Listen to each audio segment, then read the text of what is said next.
Hello, good morning to everyone. मेरे YouTube channel maths with Ratiram Dhima पर आपका हार्दिक स्वागत है। आज का हमारा टॉपिक कक्षा 10 पूरक कोणों के त्रिकोणमितीय अनुपात। देखिए, शुरू करते हैं अपना आज का टॉपिक। सबसे पहले हम देखते हैं कि जो त्रिकोणमितीय अनुपात जो हम डिफाइन करते हैं वह हम समकोण त्रिभुज पर लागू करते हैं। तो हम एक समकोण त्रिभुज लेते हैं A B C. A B C एक समकोण त्रिभुज लेते हैं जिसका कोण ए क्या दिया गया है, आपको समकोण दिया गया है। मान लेते हैं कि कोण बी के आपके पास थीटा है। ये कोण ए समकोण है। हमने पढ़ा है कि त्रिभुज के तीनों अंतर कोणों का योग सदैव कितना होता है, 180 डिग्री होता है। 90 ए कोण कितने डिग्री का हो गया, 90। इसका मतलब शेष कोण बी प्लस कोण सी का मान कितना डिग्री होना चाहिए, 90 डिग्री होना चाहिए। यदि आपके पास कोण बी का मान थीटा है तो कोण सी कितना हो गया, 90 डिग्री माइनस थीटा। तो हम कोण सी की वैल्यू कितनी लिख देते हैं, 90 डिग्री माइनस थीटा प्रेजेंट कर देते हैं। इसके बाद हमने त्रिकोणमितीय अनुपात जब शुरू में पढ़े हैं तब हमने ये पढ़ा है, एक सूत्र पढ़ा था जिस सूत्र के सहायता से हम सभी त्रिकोणमितीय अनुपातों को इस समकोण त्रिभुज में भुजाओं के माध्यम से इनका रेशियो हम प्रदर्शित करते हैं। देखो कैसे लिखते थे हम, साइन थीटा की वैल्यू अपने जो सूत्र पढ़ा था एक लाल बट्टे कक्का यानी एल ए एल बट्टे के ए, ये एक सूत्र पढ़ा था। और इस सूत्र में हम साइन थीटा की वैल्यू लंब बट्टे कर्ण, कोस थीटा की वैल्यू आधार बट्टे कर्ण और टेन थीटा की वैल्यू लंब बट्टे आधार। इसी प्रकार कोस थीटा की वैल्यू आधार बट्टे लंब, सेक थीटा की वैल्यू कर्ण बट्टे आधार और कोसेक थीटा की वैल्यू कर्ण बट्टे लंब हमने पढ़ा था। तो इसी प्रकार सबसे पहले हम साइन थीटा की वैल्यू निकालते हैं। पुनः मैं आपको रिवाइज कर देता हूं कि देखिए थीटा, जब जिस भी एंगल को हम थीटा मानते हैं वह एंगल क्या कहलाता है, आधार कहलाता है। और ऊपर वाला जो परपेंडिकुलर है यह क्या कहलाता है, लंब कहलाता है। यदि हम इसको एंगल मानेंगे तब यह आधार हो जाएगा और यह क्या हो जाएगा, आपके पास लंब यानी परपेंडिकुलर प्राप्त हो जाएगा। तो हमने सबसे पहले थीटा माना है तो साइन थीटा की वैल्यू यहां से क्या आएगी, ये तो हो गया आपका आधार और ये क्या हो गया, लंब। तो लंब का मतलब एल, एल की लाइन कोण है एसी, तो साइन थीटा की वैल्यू आ गई एसी बट्टे कर्ण कोण है बीसी, यानी साइन थीटा की वैल्यू क्या आ गई, एसी बट्टे बीसी। अब देखिए यदि हम इस एंगल को थीटा मान लें और कोस की वैल्यू निकालें, कोस 90 माइनस थीटा। देखिए पहले साइन थीटा की वैल्यू निकाली थी, इसको एंगल को क्या माना मैंने, थीटा। अब मैं कोस की वैल्यू निकालता हूं, कौन से एंगल के लिए, इस एंगल सी के लिए यानी 90 माइनस थीटा एंगल के लिए कोस की वैल्यू निकालूंगा। तो इसको मैंने एंगल माना है तो ये तो क्या हो गया मेरा आधार, तो ये क्या हो गया लंब। और कोस थीटा की वैल्यू क्या होती है, आधार बट्टे कर्ण। तो आधार हो गया AC और कर्ण कोण हो गया BC। इक्वेशन फर्स्ट मान लो, इक्वेशन सेकंड मान लो।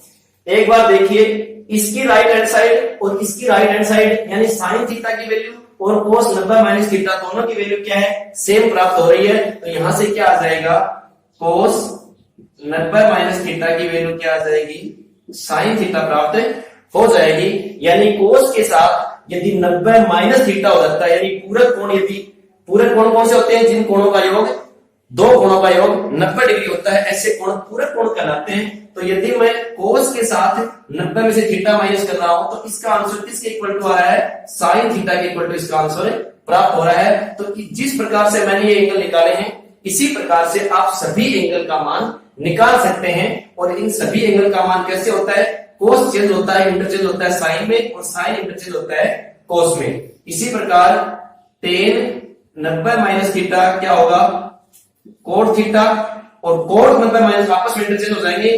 कोट 90 माइनस थीटा की वैल्यू क्या आएगी, टेन थीटा। इसी प्रकार कोसेक 90 माइनस थीटा की वैल्यू किसकी इक्वल टू आएगी, सेक थीटा, और आपस में इंटरचेंज हो जाएंगे। सेक 90 माइनस थीटा की वैल्यू किसकी इक्वल टू आएगी, कोसेक थीटा।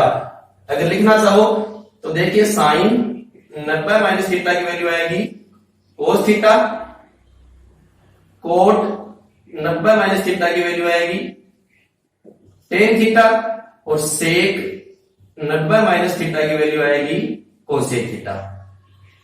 तो ये अपने कौन से एंगल है, पूरक कोण है, जिनको बोलते हैं कंप्लीमेंट्री एंगल। तो ऐसे एंगल यानी अगर हम शुरू से लिखते हैं sine theta, cos theta, tan theta, इस प्रकार से छह अनुपातों को हम लिखते हैं, तो एक अनुपात दूसरे अनुपात में पड़ोसी में आपस में इंटरचेंज हो जाता है। साइन चेंज होता है कोस में, टेन चेंज होता है कोट में, और कोसेक चेंज होता है सेक में। एक दूसरे में इंटरचेंज हो जाते हैं यदि कैसे कोण किए गए हो, पूरे कोणों का अनुपात दिया गया हो। अब हमें इन अनुपातों के संबंधित प्रश्न, महत्वपूर्ण जो प्रश्न अपने बुक के अंदर दिए गए हैं, उन प्रश्नों का हम अध्ययन करते हैं कि किस प्रकार से उन प्रश्नों को हम हल कर सकते हैं आसान तरीके से। तो एक प्रश्न लेते हैं। मान लो आपको क्वेश्चन दिया गया है कि कोस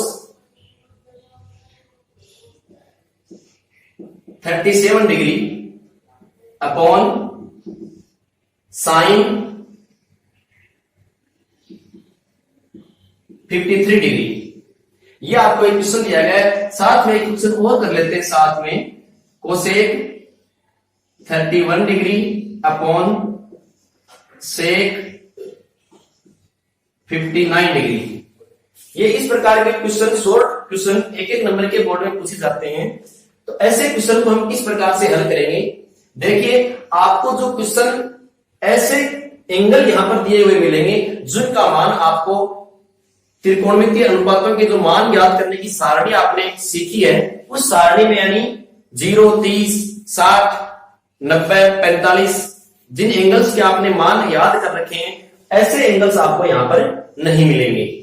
दूसरी बात कि यहां पर ऐसे एग्जाम्पल यानी ऐसे क्वेश्चन आपको मिलेंगे जो आपस में, पूरे कोण आपस में एक दूसरे में क्या हो सकते हैं, इंटरचेंज हो सकते हैं। यथासंभव आपको ऐसे ही मान एक साथ दिए हुए मिलेंगे, और उनके दोनों का, यहां वालों का योग, आपको एंगल्स का योग कितना मिलेगा, 90 डिग्री मिलेगा। तो आप इस के द्वारा क्या कर सकते हैं, इस क्वेश्चन की पहचान कर सकते हैं कि क्वेश्चन आपको किस प्रकार से दिया हुआ है, उसको कैसे हल करें। तो देखिए कैसे हल करेंगे।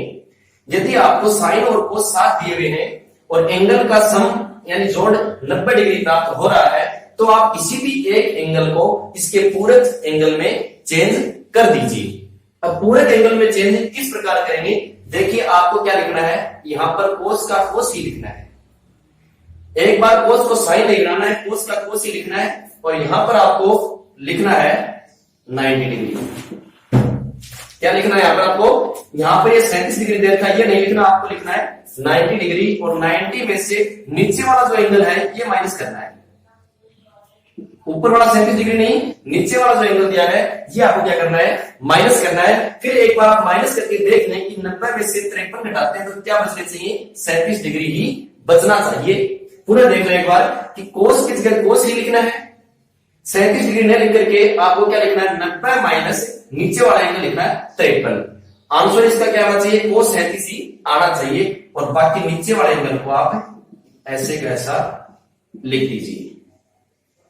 यानी इन दोनों में से आपको किसी एक एंगल को इसके पूरक में चेंज करना है। यदि आप कोस रखना चाहते हैं तो कोस रख लो, साइन को चेंज कर दो, और साइन को रखना चाहते हो तो ऊपर वाले को चेंज कर दो। अब देखिए हमने पढ़ा है कि कोस के आगे कोष्टक में 90 डिग्री मान प्राप्त हो जाए और उसमें से कुछ भी माइनस हो रहा है, तो आपको इन दोनों की जगह क्या नाम लेना है, साइन। यानी कोस की चेंज होता है साइन, और आगे वाला एंगल ऐसे कैसे लिखना है, 53 डिग्री बट्टे नीचे वाला सेम साइन 53 डिग्री। देखिए ऊपर वाला और नीचे वाला वैल्यू क्या होगी, सेम प्राप्त होगी। आंसर क्या आ गया, 1। ये एग्जांपल भी लेते हैं। देखिए हमने पढ़ा है कि साइन और कोस आपस में इंटरचेंज होते हैं, टेन और कोट, और सेक और कोसेक। यानी ये कोसेक और सेक आपस में कैसे एंगल है, पूरे कोण है। तो इनको कैसे हल करेंगे, किसी एक को क्या कर दीजिए, दूसरे में कन्वर्ट कर दीजिए तो कोसेक का कोसेक, और इसको लिख दिया मैंने 90 माइनस क्या लिखना 59 डिग्री, कोष्टक बंद, बट्टे नीचे वाला सेम लिखना है सेक 59 डिग्री। ऊपर देखो 90 तक का क्या हो जाएगा, चेंज हो जाएगा, यहां तक का चेंज हो जाएगा, क्या बढ़ेगा कोसेक का क्या बढ़ेगा सेक, और आगे 59 का 59 बट्टे सेक 59 का 59 कट गया, आंसर क्या आ गया 1। तो यानी आपने एक सीधी सी ट्रिक सीख ली कि यदि आपको दो कंप्लीमेंट्री एंगल दिए गए हैं और बट्टे में दिए गए हैं तो दोनों कंप्लीमेंट्री एंगल के त्रिकोणमितीय अनुपात आपस में कट करके क्या बनाते हैं 1 आंसर आता है। अपना सेकंड एग्जांपल है, आपको इस प्रकार से भी क्वेश्चन दिया जा सकता है, जैसे sine 70 degree, sine 20 degree minus cos 20 degree और कोस 70 डिग्री। इस प्रकार का क्वेश्चन भी आपको दिया जा सकता है। देखिए इस प्रकार के क्वेश्चन को हम कैसे हल करेंगे, कहीं भी यदि ये आपको कंफर्म हो जाए कि आपको जो एंगल दिए हुए हैं उनका मान आसानी से प्राप्त नहीं हो रहा है, उसके बाद आपको ये देखना है कि कहीं भी दो एंगल एक साथ ऐसे दिए हुए हैं जो कैसे एक दूसरे के कंप्लीमेंट्री एंगल में चेंज होते हैं, तब आपको क्या करना है, किसी भी एक एंगल को दूसरे में चेंज अवश्य ही करना है, चाहे वो क्वेश्चन कैसा भी हो। इस क्वेश्चन में देखो साइन ये वैल्यू कोस की है, ये वैल्यू किसकी है साइन की है, हमें किसी एक को चेंज करना है। मैं साइन वाले को लिख देता हूं, एक बार देखो पहली जब लाइन आंसर के लिखेंगे उसमें आपको सिर्फ साइन का साइन ही नाम रखना है। यहां पर 70 से क्या लिखोगे आप 90 माइनस 20, यानी 70 डिग्री कब प्राप्त होता है जब 90 से क्या माइनस करते हैं 20 डिग्री माइनस करते हैं, आंसर वही आना चाहिए 70 डिग्री। दोबारा साइन का साइन ही रहेगा। 20 डिग्री कब आता है जब 90 में से 70 डिग्री माइनस करते हैं, यानी इसको मैंने लिख दिया। सेकंड वाले को मैं सेम टू सेम लिखूंगा जैसा कि क्वेश्चन में आपको दिया गया है। अब देखिए जैसा पूर्व वाले क्वेश्चन में देखा था, इतना इतना मान किस में चेंज हो जाएगा कोस में, कोस 20 डिग्री, इसका क्या बन जाएगा कोस 70 डिग्री माइनस कोस 20 डिग्री और कोस 70 डिग्री। देखिए ये वैल्यू और ये वैल्यू क्या है सेम है, और सेम वैल्यू को जब माइनस करते हैं क्या बचता है 0, तो आंसर क्या आ गया 0। तो इस प्रकार की क्वेश्चन हम आसानी से हल कर सकते हैं। अब लेते हैं एक और एग्जांपल, इंपॉर्टेंट एग्जांपल है और बोर्ड की दृष्टि से कई बार पूछा जा चुका है। जैसे आपको क्वेश्चन दे दिया 10 12 डिग्री, 10 78 डिग्री, 10 60 डिग्री, 10 55 डिग्री और 10 35 डिग्री। ऐसा क्वेश्चन आपको दे दिया और इसका आपसे क्या पूछा जाता है, इसका मान आपसे पूछा जाता है। तो ऐसे क्वेश्चन को हम किस प्रकार हल करेंगे, देखिए आपको जो क्वेश्चन दिया गया है, जब हम पहचान कैसे करते हैं कि ऐसे क्वेश्चन जिनमें जो आगे वाला जो मान दिया गया है, आपको डिग्री में जो एंगल दिया गया है वो एंगल आपको किसमें नहीं मिलेगा, त्रिकोणमितीय अनुपातों की जो आपने सारणी पढ़ी है मान निकालने की 0 डिग्री 30 डिग्री 45 60 डिग्री 90 डिग्री, उसमें आपको कहीं ये मान नहीं मिलेंगे। देखिए उसमें से देखने से आपको कौन सा मान मिल रहा है, ये मान ऐसा मिल रहा है जिसकी वैल्यू हम सारणी से प्राप्त कर सकते हैं। इसके अलावा जितने भी एंगल हैं आपको उनके मान प्राप्त नहीं हो रहे हैं। तब आपको यह निश्चित रूप से देखना है कि ये एंगल अपने किसी न किसी कंप्लीमेंट्री एंगल में क्या होंगे चेंज होंगे, और वहां से हमें इस प्रश्न का आंसर प्राप्त करना है। तो देखिए कैसे करेंगे, हमने पढ़ा कि आपको क्या मिलेंगे, अभी तक जो पढ़ा उसमें पढ़ा कि दो एंगल आपको क्या दिए गए थे, साथ दिए गए थे, साइन के साथ कोस दिया गया था, सेक के साथ कोसेक या फिर टेन के साथ कोट। लेकिन यहां पर आपको क्या दिए गए, 7 एंगल नहीं दिए गए। हमें क्या करना है, किसी एक एंगल को दूसरे एंगल में क्या कर लेना है, चेंज कर लेना है। देखिए इसको लिखते हैं 10 12 डिग्री दिया गया, इसको मैं किस लिख दूंगा 10 90 माइनस 78 डिग्री लिख सकता हूं। बचेगा कितना 12 डिग्री बचेगा, यानी एक 10 वाले को चेंज करना है जो आपस में कैसे एंगल है, कंप्लीमेंट्री एंगल है। देखिए इन दोनों का योग कितना हो रहा था 90 हो रहा था, तो मैंने दोनों में से एक एंगल को क्या कर दिया है 90 माइनस करके लिख दिया है, और दूसरे को क्या लिख दिया है वैसे का वैसा हूबहू लिख दिया है। जिसका मान सारणी से प्राप्त हो रहा है उसको कोई चेंज नहीं करना है। आगे वाले क्वेश्चन में देखो दोनों मान है और दोनों का टोटल कितना 90, एक को चेंज करेंगे, एक को वैसे रखेंगे। इसको लिख देंगे tan 90 माइनस 35 और दूसरे को सेम वैसे का वैसा। देखिए क्या बनेगा, tan 90 माइनस 30 किसमें चेंज हो गया, कोट में, तो क्या बन गया कोट 78 डिग्री। ये क्या बन गया tan 78 डिग्री। ये वैसे का वैसा tan 60 डिग्री, ये बन गया कोट 35 डिग्री और नीचे वाला था tan 35 डिग्री। अब देखिए हमने tan और कोट की वैल्यू क्या आ रही है, डिग्री में सेम है। यहां भी कोट और tan की वैल्यू डिग्री में क्या है, सेम है। यदि मैं कोट को किस में चेंज कर सकता हूं, 1/tan, यानी कोट किसका उल्टा होता है, tan का उल्टा भी होता है। इसको कैसे लिख सकता हूं, 1/tan 78 डिग्री, इसको ऐसे का ऐसा, इसको भी ऐसे का ऐसा, इसको लिख दूं 1/tan 35 डिग्री और गुणा ये कितना tan 35 डिग्री। देखो ये इससे कट गया, ये इससे कट गया, क्या बचा आपके पास tan 60 डिग्री। और tan 60 डिग्री की वैल्यू जब आप उस सारे से याद करते हैं तो कितनी होती है, √3। तो इसका मान कितना प्राप्त हो गया आपको, √3 प्राप्त हो गया है। अब देखिए एक विशेष ध्यान देने की बात थी, आप इस क्वेश्चन का आंसर देखते ही प्राप्त कर सकते हैं कि इसका आंसर कितना आएगा। इस क्वेश्चन में पूरे में आपके पास आंसर कहां से प्राप्त हुआ, जो वैल्यू आपको बीच वाली दी गई थी जिसका मान आप सारणी से प्राप्त कर सकते थे, वही इसका क्या प्राप्त हुआ, आपको आंसर प्राप्त हुआ है। तो ये ऐसे क्वेश्चन जिनमें लगातार मान मल्टीपल में दिए गए हों और उसमें सिर्फ ऐसा मान एक दिया गया हो जिसकी वैल्यू आप सारणी से प्राप्त कर सकते हैं, तो आपको निश्चित रूप से पता होना चाहिए कि इसका आंसर वही आएगा जो इसका सारणी से मान प्राप्त होगा। बाकी मान आपस में जो कंप्लीमेंट्री एंगल दिए गए हैं वो एक दूसरे से आपस में क्या हो जाएंगे, कट हो जाएंगे। यानी एक एंगल को आपको tan की जगह कोट लिख देना है और यदि कोट दिया हुआ है तो उसको क्या लिख देना है, tan लिख करके आपस में काट देना है और वैल्यू आपको कौन सी बचेगी, जो कि मान सारणी से प्राप्त हो रहा है वही मान इसका क्या आएगा, आंसर आएगा। तो ऐसा ही एक क्वेश्चन और देखते हैं, आपको पता लग जाएगा कि इसका आंसर क्या है, कितना है। जैसे क्वेश्चन है कि tan 15 degree, tan 75 degree, cot 30 degree, tan 40 degree और tan 50 डिग्री। देखिए लगातार मल्टीपल में मान दिए हुए हैं और ऐसा एक ही मान है जिसका मान हमें किससे प्राप्त हो रहा है, सारणी से प्राप्त हो रहा है। ये एंगल है कोट 30 डिग्री, इसका मान हम सारणी से प्राप्त कर सकते हैं। ये आपस में एंगल कैसे एंगल है, पूरक कोण है, और ये भी आपस में एंगल कैसे है, पूरक कोण है। तब हम क्या करेंगे, हमें पता है कि ये दोनों आपस में क्या होंगे, कटेंगे। इसको हम डायरेक्ट कैसे लिख सकते हैं, इस tan को हम क्या लिखते हैं, कोट और आगे वाला ही मान लिख सकते हैं।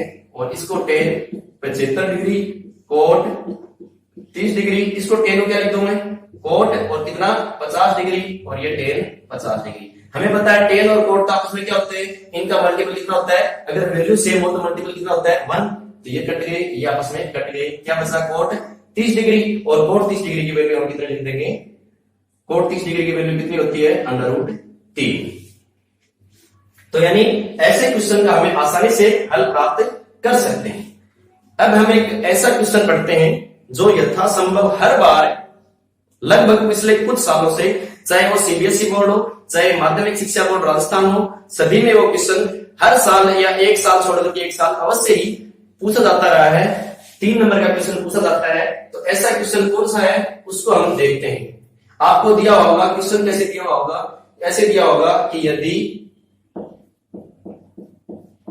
Sign 3 theta equal to cos theta minus 6 degree हो तथा थीटा और थीटा माइनस 6 डिग्री क्या हो, न्यून कोण हो। कैसे कोण हो, न्यून कोण हो तो थीटा का मान ज्ञात कीजिए। किसका मान ज्ञात कीजिए, थीटा का मान ज्ञात कीजिए। तो देखिए ऐसे प्रश्न को हम कैसे हल करेंगे। आप सबसे पहले क्या लिखोगे, आपको जो दिया गया है, क्या दिया गया था कि sine 3 theta equal to cos theta minus 6 degree, ये आपको दिया गया है। और आपको यहां क्या दिया गया है कि 3 थीटा और थीटा माइनस डिग्री कैसे कोण है, न्यून कोण है। तब आपको पता है यदि ये न्यून कोण है और किसमें, साइन और कोस यानी त्रिकोणमितीय अनुपात हमेशा किसमें लगते हैं, हमेशा समकोण त्रिभुज में लगते हैं। तो यानी आपको पता है कि साइन और कोस आपस में क्या होंगे, एक दूसरे में इंटरचेंज होंगे, पूरक कोण होंगे, और पूरक कोण का एक क्वेश्चन हमने को मिल गया है। यहां से हमें ये कंफर्म पता लग गया है कि जब साइन के साथ कोस मिल रहा है और एंगल आपको कैसे मिल रहे हैं, दोनों एंगल कैसे मिल रहे हैं, पूरक कोण यानी कि न्यून कोण दिए हुए हैं, समकोण त्रिभुज में दोनों कोण कैसे होंगे, पूरक कोण ही होंगे। तो ऐसे क्वेश्चन आपको दिए गए हैं, तो आपने जैसा पहले वाले एग्जाम्पल में पढ़ा, एक एंगल को दूसरे एंगल में क्या करना है, परिवर्तन करना है। कैसे करेंगे देखिए, और कौन से एंगल का करेंगे देखिए। आपको उस एंगल को चेंज करना है, कौन से को, आपको उस एंगल को चेंज करना है जिस एंगल में प्लस या माइनस का कोई साइन नहीं हो। इससे क्या होगा कि गलतियां होने की संभावनाएं कम रहेंगी। ऐसा नहीं है कि कोई ये निश्चित ही है कि आप इसी को चेंज करो, लेकिन मैंने जो बताया कि यदि उसमें प्लस माइनस का कहीं साइन नहीं है तो आपको क्या होंगी, गलतियां होने की संभावनाएं अति न्यून हो जाती हैं। तो हम कैसे लिखेंगे, देखो साइन की जगह क्या लिख देंगे, आप आगे जो एंगल है कोस, यानी साइन किस में चेंज होता है, इसको लिख देंगे डायरेक्ट कितना, कोस, और यहां पर हम लिखेंगे 90 माइनस 3 थीटा। कैसे लिखा, देखिए पहले वाले क्वेश्चन में अपने क्या किया था, साइन का एक बार साइन लिखा था, फिर 90 माइनस करके वो एंगल लिखा था, लेकिन हमें ये पता नहीं कि कितने में से घटाएंगे तो 3 थीटा आएगा। तो हम सीधा क्या करते हैं, साइन को चेंज करते हैं कोस में, साइन को चेंज किया कोस में। यहां पर क्या लिखा, कोस में लिखते हैं तो मनमर्जी तो लिख नहीं सकते, तो कोस का एक कोष्टक में क्या लिखेंगे 90, फिर माइनस लगा के ये वाला एंगल वापिस थीटा, और आगे वाला सेम का सेम। यानी पहली जो पंक्ति थी, मेन पंक्ति यही है, यहां से हमारा हल क्या होगा, हमें प्राप्त होने वाला है। तो क्या करोगे कि किसी एक एंगल को आपको उसके पूरक एंगल में क्या करना है, चेंज करना है, पूरक त्रिकोणमितीय अनुपात में आपको क्या करना है, चेंज करना है, और यहां से एक को चेंज करेंगे, दूसरे को सेम टू सेम लिख देंगे। अब देखिए दोनों तरफ कोस की वैल्यू है इक्वल दे रखी है, तो कोस यानी अनुपात त्रिकोणमितीय अनुपात हट जाएगा, और आपके पास क्या बचेगा, 90 minus degree minus 3 theta equal to theta minus 6 degree, ये बचेगा। अब देखिए पक्षांतर कर लेते हैं, थीटा एक साइड में आ जाएगा तो माइनस 3 थीटा यहां था, माइनस थीटा उधर से आ जाएगा, इक्वल टू माइनस 6 डिग्री उधर है और माइनस 90 डिग्री उधर चला जाएगा। क्या बचेगा आपके पास, माइनस का 4 थीटा इक्वल टू माइनस का 96 डिग्री, माइनस से माइनस क्या हो गया, कट गया, तो क्या है आपके पास, theta equal to 96 degree upon 4, कितना आया, 4 दूनी 8, कितने बच गया आपके पास, 1 4 चौके 16, तो कितना वैल्यू आ गई, थीटा इक्वल टू 24 डिग्री यानी 24 डिग्री वैल्यू प्राप्त हो गई है। तो बड़ा इंपॉर्टेंट क्वेश्चन है बोर्ड के एग्जाम की दृष्टि से। ऐसे 4-5 क्वेश्चन और 1-2 एग्जाम्पल सीबीएसई और आरबीएसई दोनों बोर्ड की बुक में दिए हुए हैं, तो हम ऐसे क्वेश्चन आसानी से हल कर सकते हैं। पूरा देख लीजिए क्या किया कि इस क्वेश्चन में आपको क्या करना है, ऐसे एंगल आपको दिए हुए मिलेंगे जो आपस में इंटरचेंज हो सकते हैं, वही एंगल आपको मिलेंगे, ये कन्फर्म है। आपको किसी एक एंगल को दूसरे एंगल में चेंज करना है, किस प्रकार से चेंज करना है, जैसा कि मैंने यहां पर किया है, इस प्रकार से आपको चेंज करना है। और चेंज करने के बाद दोनों तरफ सेम वैल्यू आ जाएगी, सेम वैल्यू यानी त्रिकोणमितीय अनुपात सेम हो जाएंगे, ये लिखेंगे नहीं, सिर्फ आगे वाले जो एंगल दिए हुए हैं वो एंगल लिख देंगे, और यहां से थीटा एक साइड और अदर वैल्यू एक साइड करके हम थीटा की वैल्यू ज्ञात कर सकते हैं। ऐसा ही एक एग्जांपल और लेते हैं, ये भी बड़ा मोस्ट इंपोर्टेंट एग्जांपल है। एग्जांपल क्या है, दिया हुआ है यदि ए बी व सी किसी समकोण त्रिभुज के क्या है, 3 कोण है, किसी समकोण त्रिभुज के 3 अंतः कोण है,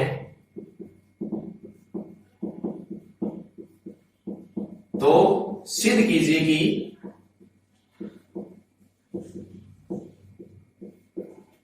क्या सिद्ध करना आपको ये सिद्ध करना है कि tan b प्लस सी बटे 2 बराबर कोट ए बटे 2। ये आपको क्या करना है, सिद्ध करना है। तो क्वेश्चन को आपने देख लिया होगा कि आपको तीन कोण समकोण त्रिभुज के तीनों कोण दिए गए हैं और आपको ये दिया गया पूछा है कि आपको सिद्ध करना है कि tan b प्लस c बटे 2 इक्वल टू कोट a बटे 2। देखिए कैसे करेंगे।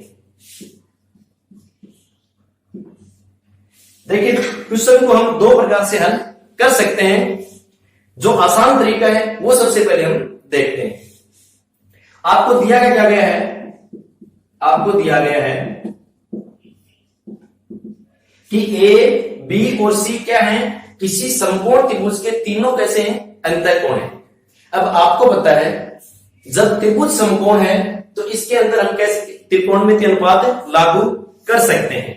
दूसरी बात, यदि त्रिभुज है और ये इसके तीनों कोण हैं तब क्या होता है कि angle A plus angle B plus angle C तीनों का मान कितना होता है, 180 डिग्री। यानी यदि ये ए बी सी किसी त्रिभुज के तीन कोण हैं तो उन तीनों का प्लस कितना होता है, 180 डिग्री। समझ में आ गया यहां तक। आपको कैसे दिए गए, किसी समकोण त्रिभुज के तीन कोण दिए गए हैं, आप तीनों कोणों को जोड़ दो और उसकी वैल्यू कितनी, 180 डिग्री लिख दो। अब देखिए आप यहां से आंसर देखिए, आपको एक साइड में कौन सा एंगल रखना है, बी और प्लस सी तो एक साइड में रखना है। तो आप यहां भी ये कीजिए, आप यहां पर क्या कर लो, बी प्लस सी को एक साइड में रख लो, बाकी बच गया उसको कहां ले जाओ, दूसरी साइड में ले जाओ। तो यहां पर ये क्या हो जाएगा, माइनस का हो जाएगा। आगे यानी आंसर जो है उससे हम लेकर के चल रहे हैं। ये आपने को पता था कि ए बी और सी तीनों एंगल का सम कितना है, 180 डिग्री है। ये आपको लाइन पता होनी चाहिए। उसके बाद आगे वाले वैल्यू कहां से निकालते हैं, जो अपने को आंसर में पूछी है। बी प्लस सी एक साइड में और ए एक साइड में। अब और देखो कि आपको बी प्लस सी के बट्टे में क्या करना था, 2 चाहिए था। तो 2 अगर मैं इसके बट्टे में 2 लगा दूं तो इसके बट्टे में मुझे क्या लगाना पड़ेगा, 2 लगाना पड़ेगा, क्योंकि समीकरण के कोई भी काम करते हैं वो दोनों पक्षों में क्या होना चाहिए, समान तरीके से करते हैं। यानी दोनों पक्षों को एक ही संख्या से गुणा या एक ही संख्या से भाग कर देते हैं तो समीकरण की नेचर में कोई परिवर्तन नहीं होता है। तो हम इसको भी क्या करते हैं, 2 से डिवाइड करते हैं। या एक लाइन हम इसके नीचे लिख लेते हैं कि दोनों पक्षों को 2 से भाग देने पर, 2 से भाग देने पर देखिए क्या प्राप्त होगा। यदि 2 से भाग दे देंगे तो क्या आएगा, b प्लस सी बटे 2 बराबर 180 डिग्री माइनस ए और उसके पूरे के बट्टे में कितना, 2। देखिए अब आप आगे उसी लाइन को मिलाते चलिए। आपके पास एक साइड में b प्लस सी बटे 2 ही प्राप्त हो गए। यहां पर देखो इसके साथ क्या लगा हुआ है, 10, यानी मुझे इसके साथ क्या लगाना है, 10 भी लगाना है। तो मैं दोनों साइड में क्या लगाऊंगा, क्योंकि एक साइड में तो कोई काम कर नहीं सकता, दोनों साइड में करना पड़ेगा। तो क्या आएगा, b प्लस सी बटे 2 बराबर क्या आएगा, यहां भी 10 लगाऊंगा, 10 180 डिग्री माइनस ए बटे 2। क्या प्राप्त होगा, देखो ये वैल्यू तो अपने को जो प्राप्त करनी थी वो प्राप्त हो गई है, b प्लस सी बटे 2। ये क्या आएगा, देखो a के बट्टे में 2, इसके अंदर दोनों को अलग अलग क्या करना, आपको डिवाइड करना है। 180 के बट्टे में 2 लगाओ कितना हो जाएगा, 90। तो ये तो क्या हो जाएगा, 10 90 डिग्री माइनस और यहां पर क्या आएगा, a बट्टे 2। यहां पर आगे खुले आसानी से लिख देते हैं, क्या लिखेंगे, यहां पर आएगा 10 b प्लस सी बट्टे 2 बराबर यहां पर क्या आया, 10 और ये हो गया 90 डिग्री माइनस ए बट्टे 2। ये वैल्यू आपको प्राप्त होगी। देखिए पुनः 10 b प्लस सी बट्टे 2 बराबर, अब देखिए 10 के साथ क्या प्राप्त हो गया कोष्टक में, 90 डिग्री। और हमें पता है कि 10 के साथ यदि 90 डिग्री में से कुछ माइनस हो रहा है तो इस पूरे को तो हम छोड़ देते हैं और इसके जगह क्या नाम आता है, कोट आ जाता है और आगे वाली वैल्यू सेम। तो आपको क्या मिल गया, 10 b प्लस सी बट्टे 2 बराबर कोट a बट्टे 2। आप क्या लिखोगे, हेंस प्रूव्ड। यानी जो सिद्ध करना था वो हमने प्राप्त कर लिया है। तो पुनः एक बार देख ले, बड़ा इंपॉर्टेंट क्वेश्चन है बोर्ड के एग्जाम की दृष्टि से। और क्या दिया गया था, ए बी सी 3 एंगल ऐसे समकोण त्रिभुज के दिए गए हैं जिसमें तीनों क्या है, एबीसी उसके अंतःकोण है और आपको ये सिद्ध करना था। यदि किसी भी त्रिभुज के 3 अंतःकोणों का योग कितना होता है 180 डिग्री, वो लाइन मैंने लिख ली। उसके बाद आपको क्या करना है, आपको देखना कि आपको सिद्ध क्या करना है, वो एक साइड में रखना है। तो बी प्लस सी एक साइड में रख लिया, ए इधर चला गया। इसके बट्टे में 2 चाहिए थे, आपने इसके बट्टे में 2 किए, तो इसके बट्टे में 2 करने पड़ेंगे। इसके साथ 10 चाहिए था, आपने दोनों तरफ क्या लगा दिया 10। यहाँ पर अलग अलग डिवाइड किया, इसका क्या बन गया कोट। तो ये क्वेश्चन आसानी से हमने हल कर लिया है। तो इस एक्सरसाइज के पूरे कोणों की त्रिकोणमितीय अनुपातों के जो महत्वपूर्ण जो क्वेश्चन थे, वो महत्वपूर्ण क्वेश्चन हमने आज हल कर लिए हैं। जिन स्टूडेंट्स ने अभी तक चैनल को सब्सक्राइब नहीं किया है, चैनल को सब्सक्राइब अवश्य कर लें और वीडियो को अंत तक देखें, जिससे आपका जो टॉपिक है वो आसानी से क्लियर हो सके। मिलते हैं अगले वीडियो में, तब तक के लिए धन्यवाद, थैंक यू।